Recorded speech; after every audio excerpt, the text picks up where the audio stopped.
محمد شاب يمني بسيط، مكافح ومجتهد ومحب للعمل. فبعدما أنهى دراسته ولم يجد الوظيفة لغياب المال والوساطة، اتجه للبحث عن عمل لعله يكفي به مصاريف أسرته ونفسه. في ظل الأوضاع الصعبة التي تمر بها بلاده، توجه محمد للعمل كمباشر في أحد المطاعم في منطقته. مرت الأيام وفجأة تأزم الوضع، وتم إخراجه مع عدد من زملائه من المطعم الذي يعمل به.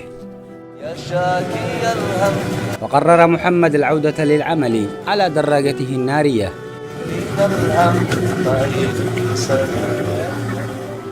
ولكن للأسف غياب الحركة وقلة الدخل أجبرته بأن يتجه للعمل كمساعد مع مقاول بالأجر اليومي في أعمال البناء بمبلغ زهيد.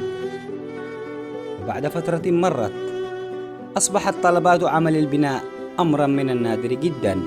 وراح محمد حبيس اليأس والهم تائها دون أي وجهة، ولم يعد بيده أي حيلة سوى اختيار الغربة والهجرة خارج الوطن.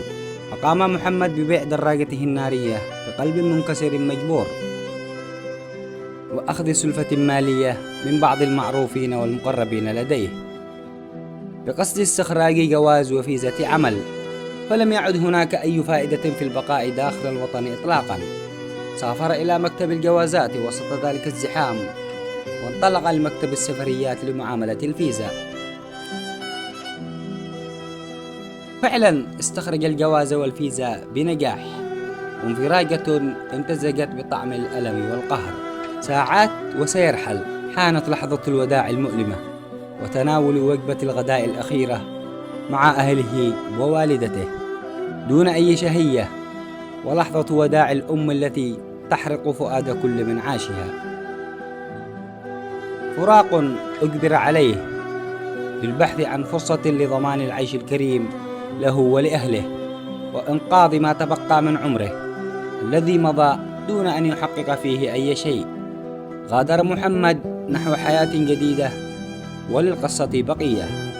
قصة محمد ليست الأولى، بل هي قصة من آلاف قصص الشباب المتعب المحطم في اليمن الجريح. الشباب الذين اختاروا الغربة سبيلا للنجاة من جحيم الحياة في الوطن الذي لم تعد الحياة صالحة فيه.